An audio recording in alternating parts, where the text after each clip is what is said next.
Hello विद्यार्थी मित्रों, good afternoon.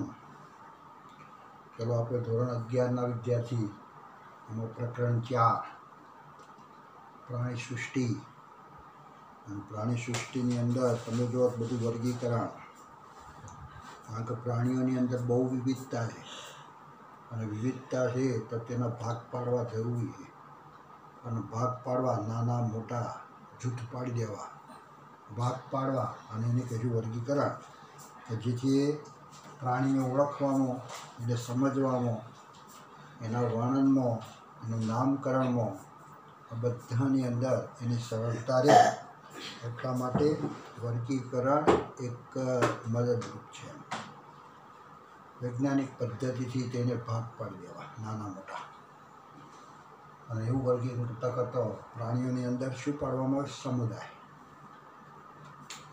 प्राणियों में समुदाय અને વનસ્પતિની અંદર એ જે ભાગ પાડી એને શું કહીશું તો વિભાગો પાડીશું। એના વર્ગ કે તો વિભાગ પાડીએ છીએ આપણે। અને પ્રાણીઓ માટે વિભાગની જગ્યાએ આપણે એનો સમુદાય કહીશું, સમુદાય પાડીશું। તો આપણે પૃથુકૃમિ સમુદાય જોયો હતો અને એમાં આપણે એવું લેક્ચર કયું આવ્યા? 5મું હવે 6ઠું લેક્ચર આવ્યા। અને હવે સમુદાય એ પૃથુકૃમિ પછીનો સમુદાય જોયો તો। પૃથુકૃમિ પૃષ્ઠવક્ષ બાજુથી ચપટા પ્રાણીઓ એટલે ચપટા કૃમિ પણ કહેતા હતા। અને એની અંદર આવતા પ્રાણીઓ એક તો આપણે પ્લેનેરિયા, ખ્યાલ ગયો? એક પ્લેનેરિયા આપણે કહીશું। પછી બીજું એક આપણે કીધું યકૃત કૃમિ, પટ્ટી કૃમિ, યકૃત કૃમિ, પટ્ટી કૃમિ। આ બે અંતઃપરોપજીવી। પ્લેનેરિયા એ પરોપજીવી નથી પણ મુક્તજીવી, મુક્ત રીતે જોઈએ એટલે એની અંદર પુનઃસર્જન ક્ષમતા જોવા મળે છે। અને એની અંદર ઉત્સર્જનનું કામ અને આશ્રુતિ નિયમનનું કામ કરવા માટે જ્યોત કોષો આવેલા છે, જે સૂત્રાંગ કોષો પણ કહેવાય, જ્યોત કોષો પણ કહેવાય। તો એ રીતે આપણે પછી અંતઃફલન પણ ડિંબ થઈ અને પછી પુખ્ત બને છે। ફલિતાણ બને, ફલિતાણમાંથી ડિંબ અને ડિંબમાંથી પછી પુખ્ત અવસ્થા। એટલે એની અંદર વિકાસ કેવો કહેવાય? વચ્ચે ડિંબથી પછી પુખ્ત બને, પુખ્ત અવસ્થા જેવું બને ત્યારે આપણે કહીશું પરોક્ષ વિકાસ। અને સીધો વિકાસ થાય તો પ્રત્યક્ષ વિકાસ, સીધો વિકાસ। આ સમુદાયના પ્રાણીઓ બધા લગભગ દ્વિપાર્શ્વ સમમિતિ, ત્રિગર્ભસ્તરીય, અદેહકોષ્ઠી અને અંગ સ્તરીય આયોજન સુધીનું શરીરની અંદર દેહ રચના ધરાવતા। ખ્યાલ ગયો? પછી અંદરની બાજુ રહેવા અને અંદરની અંદર આંતરડાની અંદર રહેવું હોય તો અંકુશો ધરાવે છે, જે ટીંગળાઈ રહે। આંતરડાની અંદરની દિવાલ ઉપર એના હૂક દ્વારા એ ટીંગળાય, અંકુશ દ્વારા અંદર લટકી રહે। અને અંદર ચૂસકો હોય, શૂન્યાવકાશ કરે તેવા ચૂસક કે જેના કારણે પણ ચોંટી જાય, એ ચોંટવા માટે આ બે રચનાઓ છે।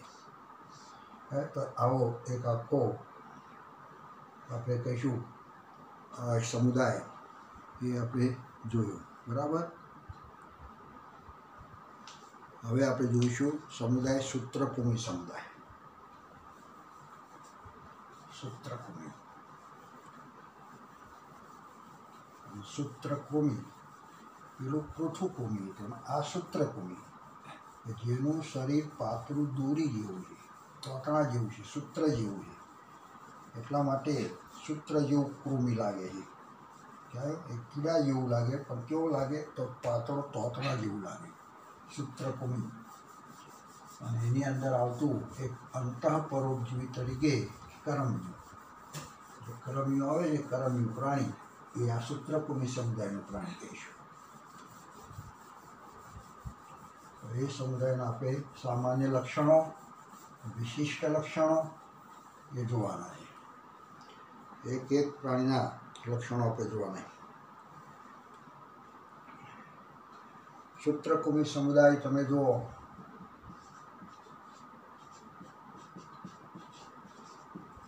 એ પ્રાણી આ પ્રમાણેનું છે, પાતળું એકદમ તોતણા જેવું, આગળનો છેડો થોડો આની જાય છે, પછી આ પ્રમાણે આપણો પ્રાણી કૃમિ ટાઈપના. એટલે આપણે કરમીએ, તમે જુઓ તો કરમી ટાઈપ એકદમ એનો આડો છેદલ્યો, આમ છેદલી અને જુઓ તમે તો ઘોળ લાગે, એટલે આને ઘોળ કૃમિ તરીકે પણ ઓળખવામાં આવે છે, ઘોળ કૃમિ. અને પેલા આડા છેદમાં કેવા લાગતા હતા પૃથુકૃમિ સમુદાયમાં પ્રાણીઓ, તો ઉપરથી નીચેથી દબાયેલા એટલે આપણે કહ્યું પૃથુકૃમિ. પૃથુકૃમિ એટલે આપણે કહ્યું ચપટા કૃમિ કહેતા હતા. જ્યારે આ આડા છેદમાં ગોળ દેખાય એટલા માટે તેને ગોળ કૃમિ તરીકે પણ ઓળખવામાં આવે છે. ગોળાકાર દેખાય એટલે ગોળ કૃમિઓ કહેવાય. આવા પ્રાણીઓ બધા તમે જો તો મુક્તજીવી, પાણીમાં, જમીનમાં અને કેટલાક પ્રાણીઓની અંદર પરોપજીવી તરીકે જીવન ગુજારે. થયો એટલે આ પ્રાણીઓ કેવા કહીશું તો પાણીમાં. પછી સ્થળ ઉપર પણ જોવા, સ્થળજ.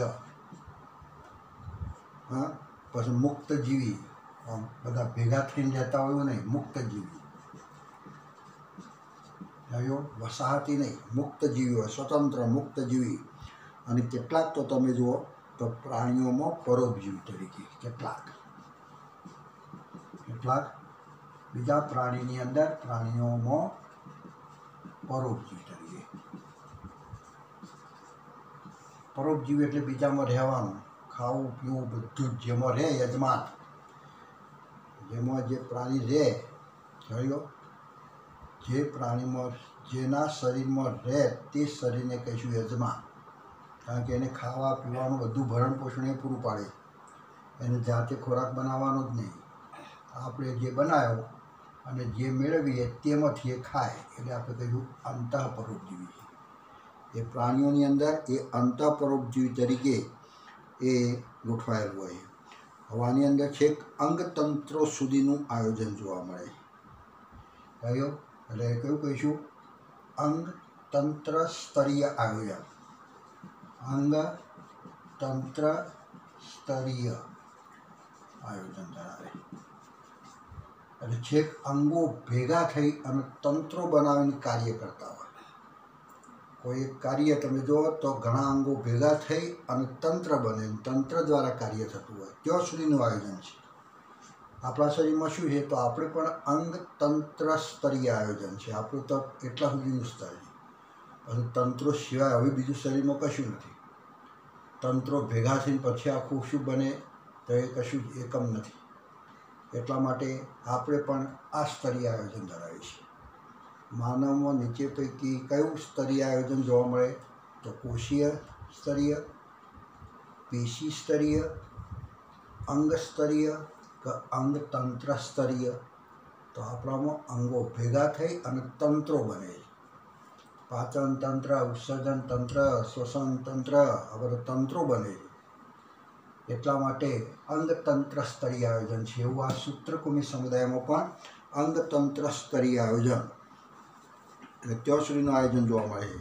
આ બધા પ્રાણીઓ તમે જુઓ તો દ્વિપાર્શ્વ સમમિતિ, દ્વિપાર્શ્વ સમમિતિ. સમજો વચ્ચે અક્ષ દોરો, એક અક્ષ બનાવો ધરી અને બે બાજુ સરખી રચના ધરાવે. દ્વિપાર્શ્વીય સંરચના જેને કહેવાય ત્રિગર્ભસ્તરીય. 3 ગર્ભસ્તરો છે. ત્રિગર્ભસ્તરીય. કયા 3 ગર્ભસ્તરો તો બાહ્ય ગર્ભસ્તર, મધ્ય ગર્ભસ્તર અને અંતઃગર્ભસ્તર. 3 ગર્ભસ્તરો છે. અને મધ્ય ગર્ભસ્તર જે જોવા મળે છે એની અંદર અમુક વચ્ચે આભાસી શરીર ગુહા જોવા મળે છે. મધ્ય ગર્ભસ્તર, એનું મધ્ય ગર્ભસ્તર છે એમાં પાઉચ સ્વરૂપે, પુટિકા સ્વરૂપે, પુટિકાઓ, નાની નાની પોલાણ ભાગ, ખ્યાલ, નાના નાના પોલા ભાગ, એ જે દેખાય નાના નાના પોલા ભાગ તેને કહીશું આભાસી શરીર ગુહા. આભાસી આપણને ભાસ થાય છે કે શરીર ગુહા છે, વાસ્તવમાં સાચી શરીર ગુહા નથી. એટલા માટે આ કૂટદેહ કોષ ધરાવે છે. કૂટ એટલે ખોટો, खोटी शरीर गुहा कूट देहकोष्ठ कूट देहकोष्ठ कहेवाय। એટલે આભાસી શરીર ગુહા એટલે કૂટ દેહકોષ્ઠ ધરાવતા પ્રાણીઓ છે। અન્નમાર્ગ તમે જુઓ તો સારી રીતે વિકાસ પામેલો જોવા મળે છે। સ્નાયુલ કંઠનળી યુક્ત સંપૂર્ણ છે। એનો કંઠનળી સાથેનો છે કંઠનળી એટલે આપણે કહીએ સ્નાયુની બનેલી કંઠનળી સાથેનો અન્નમાર્ગ વિકસિત એટલે સંપૂર્ણ કેમ કીધો? સંપૂર્ણ છે। કેમ સંપૂર્ણ? કારણ કે એનો આખો અન્નમાર્ગ આગળ ને પાછળ અગ્ર અને પશ્વ બંને છેડે ખુલ્લો છે। એટલે એ બંને છેડે ખુલ્લો અન્નમાર્ગ ધરાવે છે। બંને છેડે ખુલ્લો છે।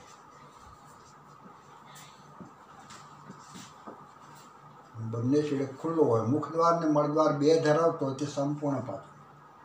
પણ ફક્ત મુખદ્વાર હોય તો મુખદ્વાર ફક્ત હોય અને મળદ્વાર ના હોય તો આપણે કહીશું એ અપૂર્ણ પાચન માર્ગ।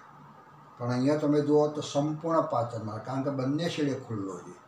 એનો મોઢું જ્યાંથી અહીંયા છે અહીંયા ખુલ્લો છે, અંદરની બાજુ ખોરાક આવવામાં વહન પામી અને અહીંયાથી બહાર નીકળે છે। જે બહાર નીકળે છે તે મળ નહીં પચેલો ખોરાક અને અંદર દાખલ થાય છે તે ખોરાક કે જેમાંથી આપણે પોષક તત્વો લેવાના છે। એ ખોરાક છે અંદર, એ ખોરાક અંદર જશે અને અહીંયાથી બહાર નીકળે, બે છેડે ખુલ્લો છે। એટલે ખુલ્લો છે એટલે આપણે કંઈ સંપૂર્ણ પાચન માર્ગ કહેવાય, વિકસિત પાચન માર્ગ છે આખો। અને એમાં કંઠનળી તમે જુઓ તો સ્નાયુની બનેલી કંઠનળી યુક્ત સંપૂર્ણ છે। સ્નાયુ બનેલી કંઠનળી યુક્ત સંપૂર્ણ છે। પછી ઉત્સર્ગ નલિકાઓ એ ઉત્સર્ગ છિદ્રો દ્વારા આભાસી શરીર ગુહામાં નકામા પદાર્થને શરીરથી દૂર નિકાલ કરે છે। થયું? એટલે આપણે કહું એની અંદર ઉત્સર્જનનું કામ કરવા માટે ઉત્સર્ગ નલિકાઓ આવેલી છે। એની અંદર ઉત્સર્ગ નલિકા નળીઓ છે, અંદરની બાજુ પાઇપ છે, એવી નળીઓ છે। અને એ નળીઓની અંદરથી એના શરીરની અંદર જે કચરો થાય બધો કચરો એ નળીઓમાં એ વહન પામે અને વહન પામીને કેવો નંખાય તો શરીરની અંદર જે આભાસી શરીર ગુહા જે કહેવાય, આભાસી જે શરીર ગુહા કહીશું એ શરીર ગુહામાં જ નંખાય, મોઠલવાય અને ત્યાંથી એનો નિકાલ થતો છે। ખ્યાલ આવ્યો? તો એ આભાસી શરીર ગુહાની અંદર નકામા પદાર્થોને શરીરથી દૂર નિકાલ કરે છે। આભાસી શરીર ગુહામાં ઠલવે અને એથી શરીરમાંથી નિકાલ કરે છે। લિંગભેદ પણ જોવા મળે છે। કહ્યું? લિંગભેદ જોવા મળે, લિંગભેદ છે એટલે નર અને માદા બે પ્રાણી અલગ છે એટલે લિંગભેદ પણ જોવા મળે। નર પ્રાણી માદા પ્રાણી બાહ્ય લિંગભેદ પણ આપણને ખ્યાલ આવે છે। દાખલા કે અહીંયા કરમિયું આપણે લઈએ તો કરમિયાની અંદર આવું કરમિયું હોય તો આ પ્રમાણે આપણે શું કહીશું તો આ આપણે કહીશું નર કરમિયું, અને માદા કરમિયું જે છે તે આવી રીતના મુખ ધરાવે, મોટું હોય શરીરમાં અને આ પ્રમાણેનું હોય। પાછળની બાજુ તમે જો આખો આમ વળાંક ધરાવે,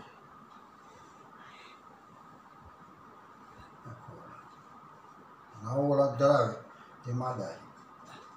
બહારથી જ ખ્યાલ આવે કરમિયું તો કરમિયામાં આ કહ્યું તો માદા અને આ કહ્યું તો નર કરમિયું। બહારથી જ આપણને ભેદ જોવા મળે છે, જાતિ ભેદ, લિંગભેદ, બહારથી જ એનો બંનેને વચ્ચે રહેલો જે સેક્સ જે કહેવાય એ સેક્સ બહારથી જ ખ્યાલ આવે। જાણ્યું? તો લિંગભેદ જોવા મળે છે।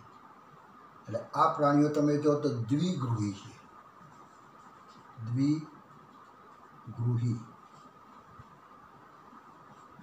દ્વિગૃહી એટલે શું? એક ગૃહી ને દ્વિગૃહી એટલે દ્વિગૃહી એટલે નર પ્રાણી માટે અને માદા પ્રાણી માટેના પ્રજનન અંગોને રહેવા માટે અલગ અલગ શરીર છે। જેમ માનવની અંદર તમે જુઓ તો પ્રજનન માદાનું પ્રજનન તંત્ર એ સ્ત્રીનું અને નરનું પ્રજનન તંત્ર એ નરનું. બેના ઘર અલગ, એટલા માટે બે ઘર છે. નરનું પ્રજનન તંત્ર જુદા અને માદાનું પણ જુદાનું, એટલા માટે એ પ્રાણી શું કહેવાય? દ્વિગૃહી. પ્રજનન તંત્રો બે અલગ અલગ આવેલા હોય. પ્રજનન તંત્રને ગોઠવેલા જે છે તે બે અલગ ઘરમાં જોવા મળે, બે અલગ શરીરમાં જોવા મળે, તે દ્વિગૃહી કહેવાય. અને નર પ્રજનન તંત્ર અને માદા પ્રજનન તંત્ર એક જ શરીરમાં ગોઠવાયેલું હોય તો એક જ શરીરમાં જો ગોઠવાયેલું હોય તો એને કહીશું એકગૃહી.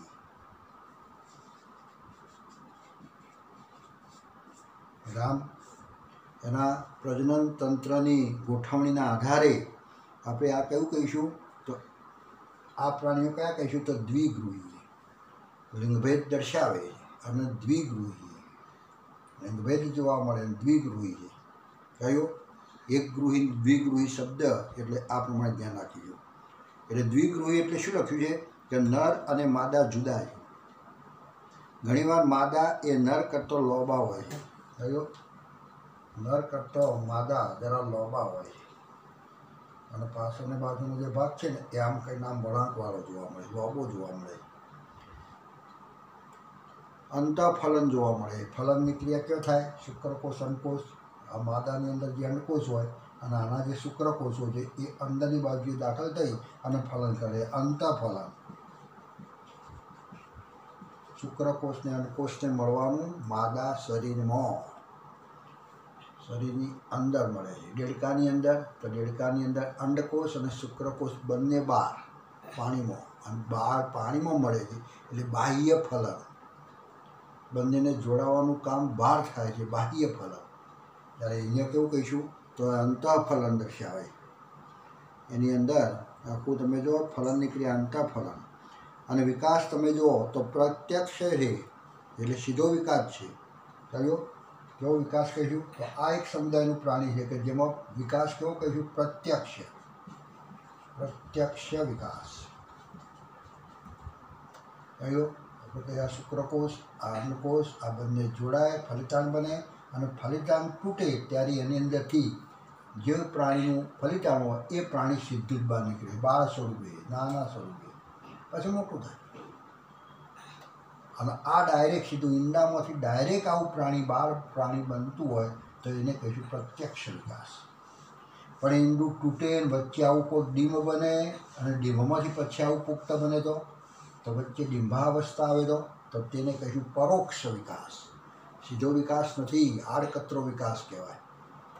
સીધો વિકાસ એટલે આપણે કહીશું પ્રત્યક્ષ વિકાસ છે. એટલે આની અંદર આ ઈંડું તૂટવાથી એની અંદર બાળ સ્વરૂપે પુખ્ત પ્રાણી જેવું જ થયો એવો પ્રત્યક્ષ વિકાસ જોવા મળે. અને અથવા કેટલાક એવા છે કે જે પરોક્ષ વિકાસ પણ હોય છે. આમાં પ્રત્યક્ષ વિકાસ છે અને પરોક્ષ છે, બે જાતનો વિકાસ જોવા મળે. કેટલાક પ્રાણીઓ સીધો વિકાસ અને કેટલાક પ્રાણીઓમાં ડીંબ બની અને પછી વિકાસ, એવો વિકાસ જોવા મળે.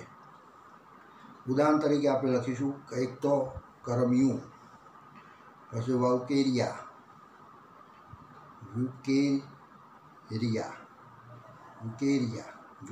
કહેવાય, વાયુકેરિયા કહેવાય, કરમિયું, વાયુકેરિયા. પછી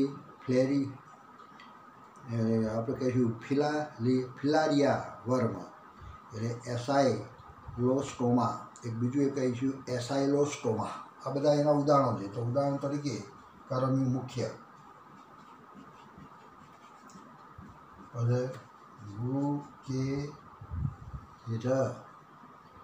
એનું નામ છે વુકેરેરિયા.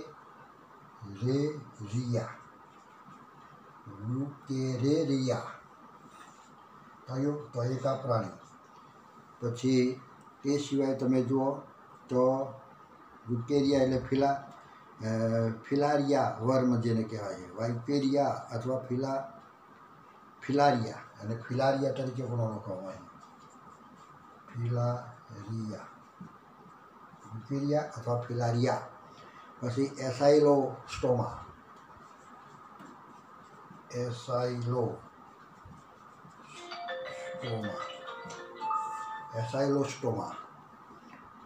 તો એ પણ એક હૂક વર્મ જેને કહીશું. એસાઇલોસ્ટોમા એટલે કે હૂકવર્મ છે. કહ્યું આ બધા નુપુરક સમુદાયમાં આવે. કયો સમુદાય કહીશું? નુપુરક સમુદાય. પણ મેઇન કરમિયો આપણે યાદ રાખવાનું. પછી એની સાથેના બધા નામ આપણને ખ્યાલ આવવા જોઈએ. બાઉકેરિયા અને એસાઇલોસ્ટોમા આ પણ આપણે કહીશું આ સૂત્રકુમી સમુદાય. નુપુરક સમુદાય સૂત્રકુમી સમુદાયના પ્રાણીઓ. કહ્યું તો આટલો સામાન્ય લક્ષણો, ઉદાહરણો અને એની ખાસિયત. ખાસ કરીને આની શું કહીશું આપણે? તો એ આડા છેદમાં ગોળ દેખાય. ગોળકૃમિ છે, દોરી જેવા ગોળ. કહ્યું ચપટા નહીં. ચપટાનો આખો સમુદાય આપણે આગળ જોયો, સૂત્રકુમિ આપણે પૃથુકુમિ સમુદાય. તો આવું એક સમુદાય આપણે ધ્યાન રાખીશું. હવે આપણે જોઈશું નુપુરક સમુદાય.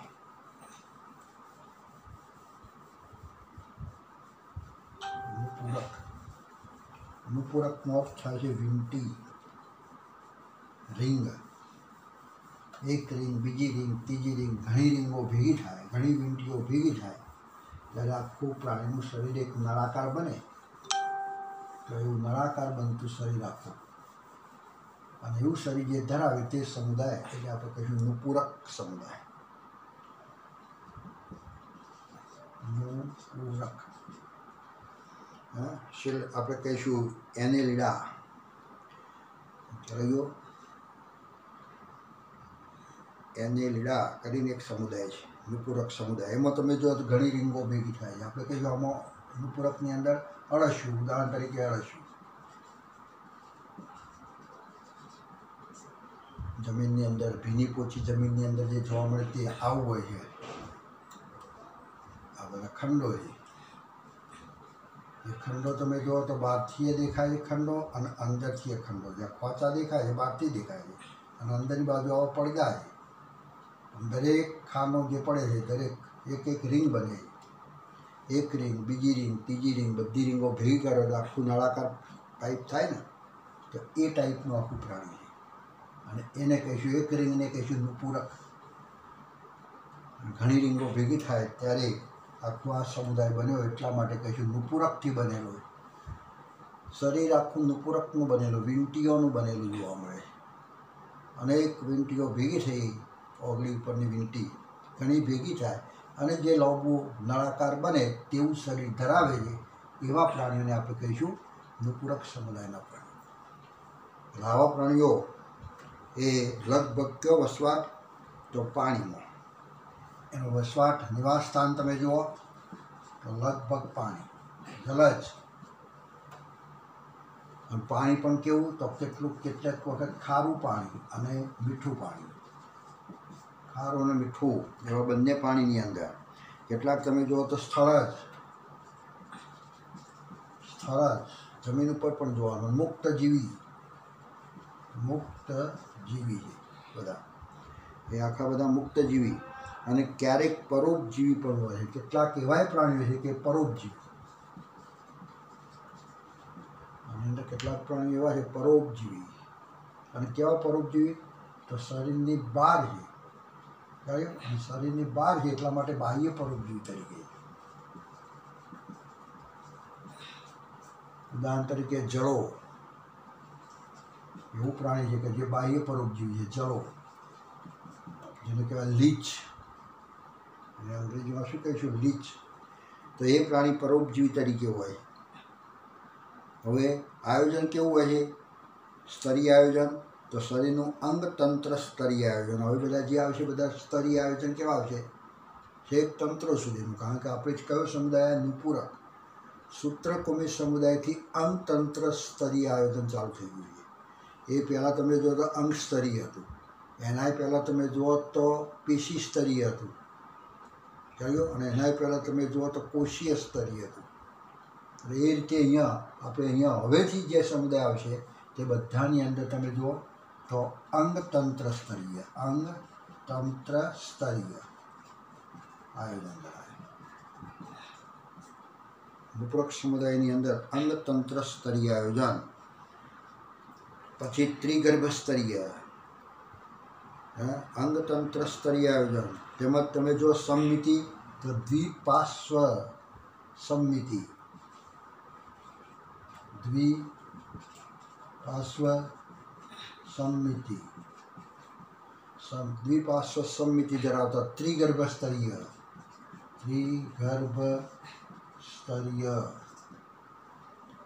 અને આ સમુદાયની અંદર સૌથી પહેલો દેહકોષ ધરાવતા છે, એટલે દેહકોષ્ટી સૌથી પહેલી શરીર ગુહા ધરાવતું આ સમુદાય કયો ત્રિગર્ભ સ્તરીય. પછી આની અંદર સરખા ખંડોમાં વિભાજન છે એટલા માટે સમખંડીય ખંડતા જોવા મળે છે, જેને આપણે કહીએ સમખંડતા. તો એની અંદર સરખા ખંડોમાં પુનરાવર્તન થયેલું જોવા મળે, સમખંડોમાં વિભાજિત છે. એટલે આ લક્ષણ એ સમખંડોમાં એ નોંધનીય રીતે જુદું પડે છે. આ અગત્યનું એક લક્ષણ. બધા તમે જો આ સમુદાયના પ્રાણીઓ રેતી કીડોમાં આવે તો રેતી કીડો તમે જો તો બધાની અંદર તમે જો ખંડો ભેગા થઈને બનેલું આખું પ્રાણી. તો એ રીતે આખું સમુદાય, એટલે આથી સમુદાયનું નામ નુપુરક છે. સમખંડોમાં વિભાજિત છે ને, લેટિન અને લિટલ રિંગ નાની વીંટીઓ ભેગી થઈ અને બનેલું શરીર છે. તેઓ આયામ અને વર્તુળી સ્નાયુઓ ધરાવે છે. એના શરીર દિવાલની અંદર તમે જો આયામ સ્નાયુ અને વર્તુળી સ્નાયુઓ,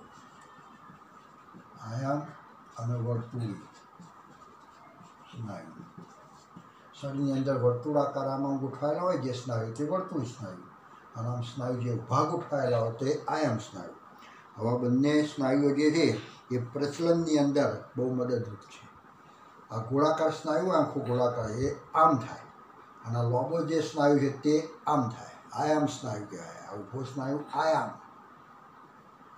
અને આમ ગોળ જે ગોઠવાયેલો એ વર્તુળી સ્નાયુ. એટલે આય સંકોચાય અને આય સંકોચાય, કે જેના કારણે સોકળું થાય અને લોબું થાય, ટૂંકું થાય, ચોકડું થાય, પહોળું થાય, કે જેના કારણે એના શરીરની અંદર તરંગ ઉત્પન્ન થાય, તરંગ જેવું, અને તરંગના કારણે પ્રચલન પામે. એટલે આ બે સ્નાયુના આધારે આપણે કહીશું, એના લીધે એ પ્રચલન કરે, પ્રચલનમાં મદદરૂપ છે બેનું સંકોચન પ્રસંગ. એ પ્રચલન કરાવવા માટે ખ્યાલ. રેતી કીડાની અંદર તો તમે જુઓ તો જલીય નપુરકો અભિચરણ દ્વારા પગ જેવું જોવા મળે. વાસ્તવમાં પગ નથી સાચો, પગ જેવું લાગે છે, અને એને આપણે કહીશું અભિચરણ. એટલે રેતી કીડો જે છે તો તેની અંદર અભિચરણો દ્વારા પ્રચલન કરે. રેતી કીડાની અંદર તમે જુઓ તો આખા રેતી કીડો આ ટાઈપનો જોવા મળે. આગળની વાર સૂત્રાંગો જેવું, પછી એના ખંડો પડે, અળસિયાની જેમ. પછી અભિચરણ કેવો હોય, આમ થાય. આ એક અભિચરણ, એક જોડે, આ બીજું અભિચરણ, આ બધા અભિચરણો. અને એનાથી ચાલવા માટે ઉપયોગી છે. એક અભિચરણ તે તરીકે કામ કરે. રામ અભિચરણ દ્વારા એ કરે છે. ખ્યાલ. એટલે એની અંદર આવું અભિચરણ પાદ જોવા મળે. પાર્શ્વીય ઉપાંગો ધરાવે, જે તરવામાં મદદરૂપ જોવા મળે. જે પાર્શ્વીય ઉપાંગો ધરાવે એના ઉપર એવી રચનાઓ છે પાર્શ્વ બાજુએ કે જેના કારણે તરવાનો ઉપયોગમાં આવે.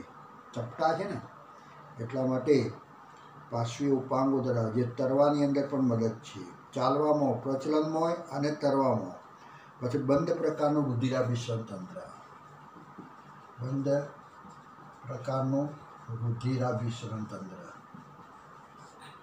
કારણ કે બે પ્રકારના રુધિરાભિસરણ તંત્ર આવે. ખુલ્લું રુધિર ફરે પેશીઓની વચ્ચે, કોષોની વચ્ચે, જેમાં કોષોની પેશીઓ તરબોળ રહે, એવું આપણે કંઈ ખુલ્લા પ્રકારનું. અને પાઇપમાં જ લોહી ફરતું હોય તો બંધ પ્રકારનું, જેમાં શરીર ગુહા હોય. અહીંયા કીધું ને સૌ પ્રથમ શરીર ગુહા ધરાવતા ત્રિગર્ભ સ્તરીય દેહકોષ્ટી છે. એટલા માટે એની અંદર પરિવહન તંત્ર બંધ પ્રકારનું હોય. જે શરીરની અંદર શરીર ગુહા જોવા મળે તો તેની અંદર પરિવહન તંત્ર બંધ પ્રકારનું જોવા મળે. આવું બંધ પ્રકારનું પરિવહન તંત્ર. ચલો, અને ઉત્સર્ગિકાઓ એની અંદર જો ઉત્સર્ગ નલિકાઓ નહીં, ઉત્સર્ગ નલિકાઓ તમે જુઓ તો સૂત્રકુંભીનો, અને અહીંયા શું નામ આવ્યું? ઉત્સર્ગિકાઓ. ઉત્સર્ગિકાઓ, ઉત્સર્ગિકાઓ છે. અલગ અલગ પ્રકારની ઉત્સર્ગિકાઓ છે. કોઈ ત્વચીય હોય છે, કોઈ કંઠનાલીય હોય છે, કોઈ આંતરનાલીય હોય છે. આંતરડા સાથે જે જોડાયેલી હોય, કંઠનાળી સાથે જે જોડાયેલી હોય અને ચામડી સાથે જે જોડાયેલી હોય, એ પ્રમાણે ઉત્સર્ગિકાના નામ છે. તો હવે ઉત્સર્ગિકાઓ દ્વારા તમે જુઓ તો એની અંદર વધારાનો કચરો, વધારાનું પાણી, આ બધું નિયમન થતું હોય છે. ક્ષારો વધી ગયા હોય તો નિકાલ થાય, ઘટી ગયા હોય તો એને બચાવે છે. એટલે એમ કરી આશ્રુતિ નિયમનનું કામ કરે. ઉત્સર્ગિકાઓનું કામ શું છે? આશ્રુતિ નિયમન. આશ્રુતિ નિયમન એ આશ્રુતિ નિયમનનું કાર્ય કરે. અને ઉત્સર્જનમાં પણ મદદરૂપ છે. ઉત્સર્જનનું પણ કાર્ય કરે છે. વિસર્જનમાં મદદરૂપ. કચરાનો નિકાલ પણ છે અને શરીરની અંદર આશ્રુતિ સાંદ્રતાની જાળવણી. સાંદ્રતા, શરીરની અંદર સાંદ્રતા વધી જાય, ઘટી જાય, એનું નિયમન કરવાનું કામ, એટલે આશ્રુતિ નિયમનનું કામ પણ એ જ ઉત્સર્ગિકાઓ દ્વારા થતું જોવા મળે. ખ્યાલ? તો એ રીતે ચેતાતંત્ર તમે જુઓ તો એક જોડ ચેતાકંદો છે. ચેતાતંત્ર, આની અંદર ચેતાતંત્ર પણ જોવા મળે. એક જોડ ચેતાકંદ. મગજ નથી પણ ચેતાકંદો. ચેતાકંદો શેના બન્યા? ચેતાકોષો ભેગા થાય એટલે ચેતાકંદ બને. અનેક ચેતાકોષોના સમૂહથી ચેતાકંદની રચના જોવા મળે. બે આવા ચેતાકંદો છે. અહીંયા પહેલો જે ખંડ છે ને એમાં બે ચેતાકંદો છે. અને પાચન માર્ગ છે એના નીચેની બાજુ તમે જેને પાચન માર્ગ ખુલતો હોય, પાચન માર્ગ હોય આમાં, તો એના નીચે પણ બે છે. ઉપરી અન્નનાલીય ચેતાકંદ અને નીચે રહેલો અધો અન્નનાલીય ચેતાકંદ. ચેતાકંદો બે જોવા મળે. કયો? ચેતાકંદો છે. એ ચેતાકંદોનું આખું એક મગજ બને. એ આખું શું જોવા મળે? એ મગજ જોવા મળે. અને મગજના પછી ચેતાતંતુ ચોટેલા હોય, એની સાથે ચેતાતંતુ, ચેતાઓ, આ બધું જોઈન્ટ પામીને આખું ચેતાતંત્ર બનેલું જોવા મળે. એટલે આની અંદર ચેતાતંત્ર તમે જો ચેતાકંદ, બરાબર છે, ચેતાકંદો અને ચેતારજ્જુ જેને કહીશું. ચેતાઓ દ્વારા બેવડા વક્ષ, ચેતારજ્જુ જોવા મળે. નીચેની બાજુ તમે જુઓ તો આ બે જોઈન્ટ પામી, આ બે જોઈન્ટ પામી અને અહીંયાથી પછી ચેતાકંદો તો આમાંથી બે બે ચેતારજ્જુ નીકળે, ચેતાકંદો નીકળે, બે બે નીકળે અને ચેતારજ્જુ બે, બરાબર. વળી પાસે બીજા બે નીકળે. દરેક ખંડની અંદર આવા ચેતાકંદ હોય અને દરેક ખંડની અંદરથી આવા ચેતારજ્જુ નીકળે, બે બે વક્ષ બાજુએ. પાચન માર્ગ જે છે ને કયો? એટલે પાચન માર્ગની વક્ષ બાજુ, શરીરની વક્ષ બાજુ. એમ પાચન માર્ગની એ વક્ષ બાજુ, શરીરની વક્ષ બાજુએ તમે જુઓ તો આવા ચેતારજ્જુઓ છે, ચેતાઓ છે. ચેતાઓ રજ્જુ સાથે જોડાયેલું હોય અને દ્વિગૃહી એકલિંગી છે. કેવું પ્રાણી કહીશું? તો જલજ સ્વરૂપી. કેવું કહીશું? જલજ સ્વરૂપી. એટલે પાણીમાં જ, એ પાણીમાં જ રહેતું, જલજ સ્વરૂપી. અને એક આપણે કહીશું દ્વિગૃહી. કેવું કીધું અહીંયા? તો અળસિયું તમે જુઓ તો એકલિંગી એટલે દ્વિગૃહી. દ્વિગૃહી, દ્વિગૃહી એટલે ખ્યાલ આવ્યો? નર અને માદા અલગ અલગ, અને અલગ અલગ હોય તો એકલિંગી કહેવાય. આ એકલિંગી કહેવાય. એકલિંગી. જે એકલિંગી પ્રાણીઓ છે તે બધા દ્વિગૃહી, અને જે ઉભયલિંગી છે તે બધા એકગૃહી. લિંગની બાબતમાં ઉભયલિંગી છે. એક જ શરીરમાં બે તંત્રો આવેલા છે પ્રજનનના, તો તે બધા એકગૃહી કહેવાય. અને પ્રજનન તંત્રના બંને તંત્રો બે અલગ અલગ શરીરમાં આવેલા હોય તો એ બધાને કહીશું દ્વિગૃહી. ચલો, તો એ રીતે અહીંયા દ્વિગૃહી છે. પ્રજનનની બાબતની અંદર તમે જુઓ તો એકલિંગી કહેવાય, દ્વિગૃહી છે. પરંતુ અળસિયું અને જળો કેવા છે? આમાં રહેલું જે અળસિયું અને બીજું એક આપણે કહીએ જળો, નામ લખીએ ને લીચ, આ અને આ બંને પ્રાણીઓ કેવા કહીશું તો એકગૃહી. એ બંને પ્રાણીઓ કેવા કહીશું એકગૃહી. એકગૃહી એટલે આ બંને પ્રાણીની અંદર નર પ્રજનન તંત્ર માદા પ્રજનન તંત્ર એક જ શરીરમાં આવેલું છે, એટલા માટે એ એકગૃહી કહીશું. આ બંનેની અંદર એકગૃહી કહીશું. અને લોહી ચૂસતો જળો, રેતી કીડો, અળસિયું અને જળો થયો એ બધા તમે જુઓ. અળસિયું અને જળો એકગૃહી. એકગૃહી એટલે ઉભયલિંગી. પ્રજનન લિંગી છે. કયો પ્રજનન તંત્ર તરીકે તમે જો તો લિંગી પ્રજનન તંત્ર. એમાં અલિંગી પ્રજનન તંત્ર નથી. લિંગી પ્રજનન તંત્રથી જ નવું સજીવ તૈયાર થતું હોય એટલે એની અંદર લિંગી પ્રજનન તંત્ર. અને આની અંદર ઉદાહરણ તરીકે રેતી કીડો, કયો કહીશું તો રેતી કીડો, અળસિયું અને બાહ્ય પરોપજીવી તરીકે બહારથી ચામડી ઉપર ચોંટી અને લોહી ચૂસતું હોય છે પ્રાણી કે જેને કહીશું જળો, લીચ, લોહી ચૂસતો જળો. તો આ બધા સમુદાય, આ બધા પ્રાણીઓ એ બધા નુપુરક સમુદાયની અંદર ચાલ્યો. તો અહીંયા આપણે આ બે સમુદાયની વાત કરી, સૂત્રકૃમિ અને નુપુરક. તો બંનેની અંદર સામાન્ય લક્ષણો અને એના ઉદાહરણો આ ખાસ ધ્યાન રાખજો. તો આટલા સુધી રાખીએ છીએ. આવતી વખત વળી પાછો નવો સમુદાય લઈશું. એમાં અગત્યનું છે ઉદાહરણ. હવે જો બીજું કે આપણે જે આ પ્રકરણ ચાલે છે, એક શરૂઆત આપણે લીધું સશિદ્ર સમુદાયથી ચાલુ કર્યું. તો સશિદ્ર સમુદાયથી પ્રકરણ ચાલુ કર્યું. હવે અમે તો તમને ભણાવીએ છીએ. તમે ભણો છો, ઘેર વિડીયો જોતા હશો. કેટલાક થોડું 2 મિનિટ જોઈને બંધ કરતા હશે, કેટલાક પૂરો જોતા હશે. કયો હવે તમે જુઓ છો નથી જોતા તો એના પ્રૂફ રૂપે દરેક સમુદાય જે જોયા અત્યાર સુધી, તો રોજ એક સમુદાય લખી અને મોકલવાનો છે. કયો એટલે મને એ સમુદાય મને મોકલવાનો છે, સ્કૂલ ઉપર નથી મોકલવાનો. અને સ્કૂલ ઉપર પછી હું મોકલીશ કે આ વિદ્યાર્થી લખીને મોકલ્યો છે અને આ વિદ્યાર્થી નથી મોકલ્યો. કયો એટલે દરેક જણ મારા ફોન ઉપર આખો મોકલી દેવો અને પછી હું સ્કૂલમાં જણાવી દઈશ. અને જેના આવશે એના જ સ્કૂલમાં હું જાણ કરીશ કે આ લોકોએ આખો સમુદાય લખ્યો છે. અને સમુદાયમાં શું લખવાનું, ઉપર ટાઇટલ મારવાનું છે, સશિદ્ર સમુદાય.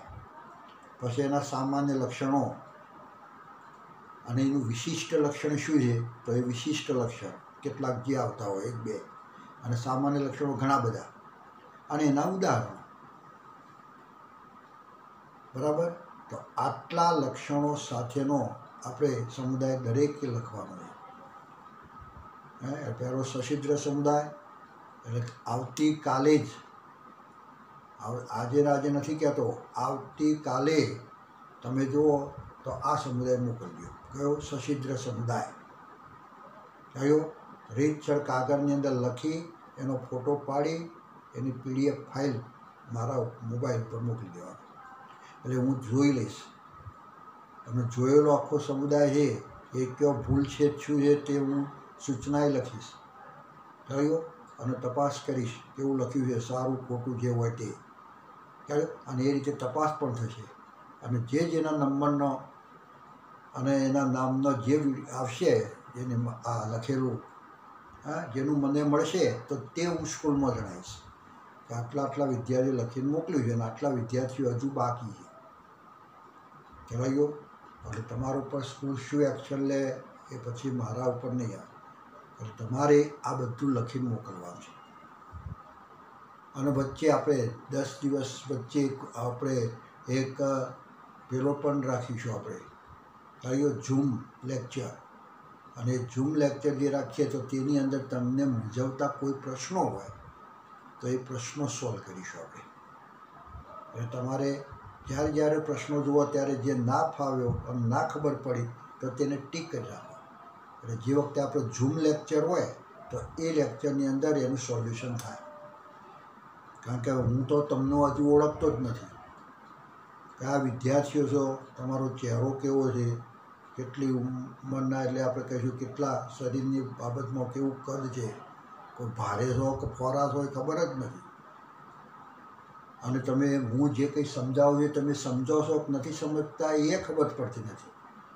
એટલે આપણે એક વખત ઝૂમ ઉપર બધા આવીએ અને ઝૂમ ઉપર બધાના ચહેરા જોઈ લઈએ, બધાની હાજરી રાખીએ અને હાજરીની અંદર આ બધું સમજીએ આપણે. ચાલ્યો તો આપણે આવતીકાલથી પહેલો સમુદાય, રોજ એક સમુદાય મોકલવાનો. ચાલ્યો રોજ એક સમુદાય મારા ઉપર મોકલવાનો અને એ સમુદાય જેનો આવશે તેનો તપાસ થશે અને તપાસ થશે ને જે નહીં આવે હોય એ હું સ્કૂલમાં જાણ કરીશ. આટલા વિદ્યાર્થીઓના આવ્યા નથી. ચાલ્યો તો દરેક વિદ્યાર્થીએ હાથ લે. એટલે શું છે, અહીંયા તમારે બોર્ડની પરીક્ષાની અંદર જે સમુદાયના લક્ષણો 2 માર્ક 3 માર્ક ને 4 માર્કના પ્રશ્નો જે આવે ને એમાં લખવાની તમને એક પ્રેક્ટિસ પડે કે અગર કેવી રીતના લખવું, વાક્ય રચના કેવી રીતના, અને લગભગ આપણી વાક્ય રચના કેવી ચોપડીમાં આવે તેવી. હવે તમે તૈયાર કરીને લખો કે જોઈને લખો એ મારે નથી જોવું. જોઈને લખશો, તૈયાર કરીને લખશો તો તમારા થોડી આવડત રહેશે. પરીક્ષા વખતે જ્યારે પૂછાશે તો તમે મોઢે લખી શકશો. અને જોઈને લખશો તો એ લખ્યું કહેવાય, પણ તમને એ પરીક્ષા વખતે થોડી તકલીફ કરશે. જે વખતે તમારે પરીક્ષામાં લખવાનું થશે ને તો તે વખતે તમને યાદ નહીં આવે. પણ તમે જાતે લખેલું છે તો તમને થોડું ઘણું યાદ હશે તો એ યાદ આવશે ને લખી શકાશે. એટલા માટે મારે લખેલો જોઈએ. તમે જોઈને લખો કે પછી મોઢે લખો. તૈયાર કરવાનું પછી મોઢે લખો. અને જોઈને લખો પણ પોઈન્ટ વાઇઝ. અહીંયા જો ચોપડીની અંદર તો ફકરો લખેલો છે આખો, પણ આપણે અહીંયા આગળની બાજુ આવું ટીક કરી કોઈ પણ આવું જાતની નિશાની કરી અને એ પ્રમાણે તમારે પોઈન્ટ લખી અને આ બધું લખવાનું. અને જો અગત્યના મુદ્દા આવતા સમખંડીય ખંડતા એમ કહેવાય ને, આખું વાક્ય રચના લખેલું હોય તો એના નીચે અંડરલાઈન કરવાની. જો એવા અગત્યના શબ્દો આવતા હોય તો તેના નીચે અંડરલાઈન કરવાની, હાઇલાઇટ કરવાની. જો અમે આ લક્ષણ લખેલું છે. અને જેટલું ચોપડી લખ્યું છે એટલું જ આપણે કંઈ વધારાનું કંઈ લખવું જ નથી. અને આ પ્રકારની અંદર નીટનું જ્યારે આવશે તો તે વખતે આપણે ડિટેલમાં જોવાનું જ છે. અહીંયા ફક્ત ઉત્સર્ગિકાઓ લખેલી છે, પણ ઉત્સર્ગિકાઓના 3 પ્રકાર છે. 3 પ્રકાર કેવાનું, ઉત્સર્ગીય કેવું હોય, એની રચના કેવી હોય, એ બધું આપણે નીટની અંદર જોવાનું છે. કે જેમાં ઉત્સર્ગિકાઓને આપણી રચના જોઈશું, એનું કાર્ય કેવી રીતના કરે છે, કેવી રીતના કચરો નિકાલ કરે છે, એ બધું આપણે એમાં જોઈશું.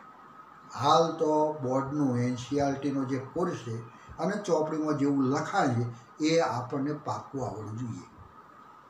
વાક્ય આવડવું જોઈએ, શબ્દ આવડવું જોઈએ. ચોપડીમાં જો આગળ પૂર્ણવિરામ લખ્યું છે ને તો આગળ આપણું પૂર્ણવિરામ થવું જોઈએ. ગોખવાનું નથી કહેતો, સમજવાનું કહું છું. સમજીને તૈયાર કરવાનું છે. અને વારંવાર તમે એ ચોપડી જોશો અને જરા વાંચશો એ તમારા મગજની અંદર એ વાક્ય જ આખું પ્રિન્ટ થઈ જશે.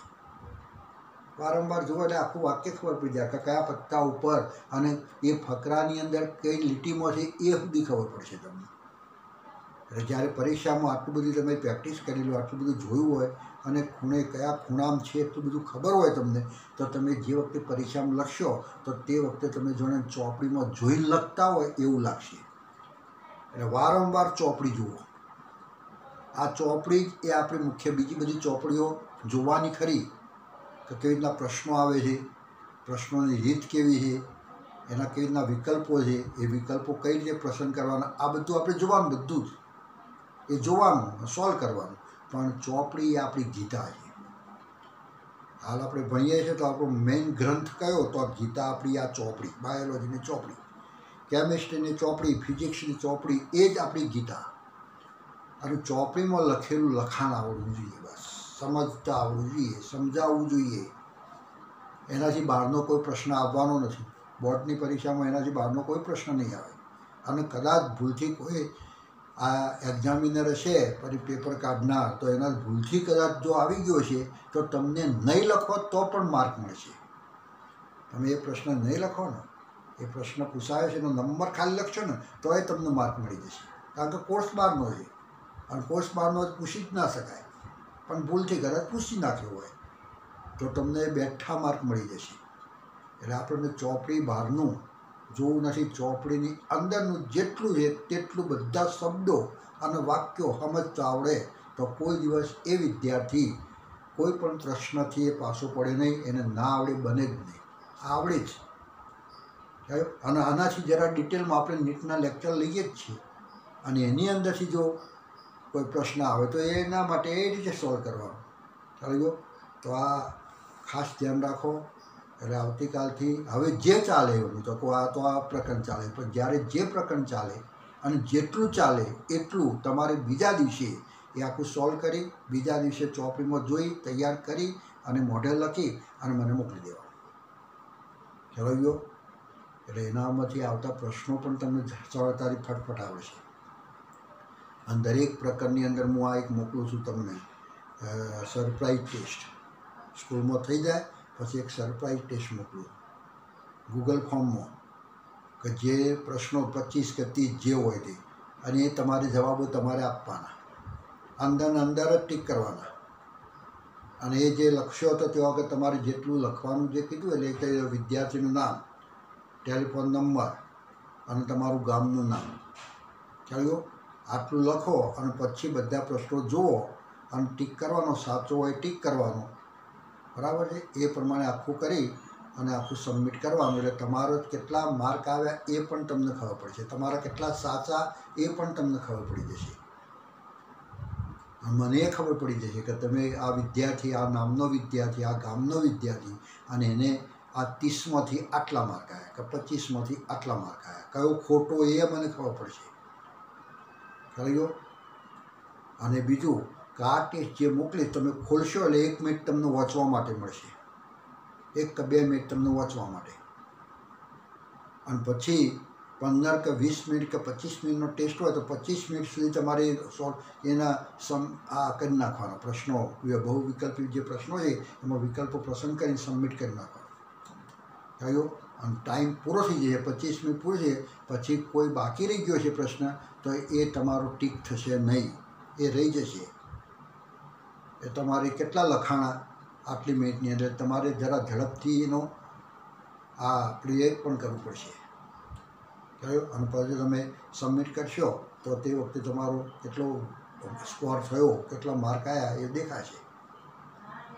કેટલા કરી ગયા તમે સ્કોર, તમે 8 જ કરી ગયા તો 8માંથી માર્ક આવશે. અને 25 માર્કનો 25 પ્રશ્નો અને 25 તમે કર્યા તો 25માંથી માર્ક આવશે. એટલે તમારે ટાઈમ પણ સાચવવાનો છે અને ઉતાવળ પણ કરવાનો છે. એટલે હું એ તારીખ અને ટાઈમ ગમે ત્યારે ખોલો, તારીખ આપણે નહીં રાખી, પણ તમે ગમે ત્યારે ટેસ્ટ આપો, પણ 1 મિનિટ ખુલ્લો થશે. 1 મિનિટ ખુલ્લો રહેશે. ચાલો પહેલાં બધું જોઈ લઉં અને હોજું હું બધું વાંચી લઉં અને વાંચીને પછી એના જવાબ આપું એમ નહીં બને. તમે એ ટેસ્ટ ખોલ્યો એટલે 1 મિનિટ તમારે જોવાનો, ચાલો ગયો, અને પછી એને સબમિટ પ્લે કરવાનો. એ પ્રકરણ પહેલાં વાંચી લેવાનું, આપણે જે હોય વ્યવસ્થિત તૈયાર કરી અને પછી જ ખોલવાનું. બધું વંચાઈ જાય પછી ખોલવાનું. ખોલવા એટલે 1 મિનિટ સુધી તમારે વાંચવા માટેનો પ્રશ્નો વાંચવા માટે, અને પછી ફાટ એના જવાબો તમારે જે નક્કી થતા હોય એ ફટફટ કરી દેવાનું. 25 મિનિટમાં બધું પૂરું કરવાનું. એટલે એ રીતે આખો ટેસ્ટ આ ત્રીજા પ્રકરણનો આવશે અને એ રીતે તમારે જવાબો બધા આપવાના. ખ્યાલ ગયો. અને દરેક જણ આ પણ મને મોકલે. ખ્યાલ ગયો. આજે આવે ને સરપ્રાઈઝ ટેસ્ટ, તો સરપ્રાઈઝ ટેસ્ટના આપણે આ મોકલવા, સબમિટ કરવાનું છે. તો આવજો. Thank you.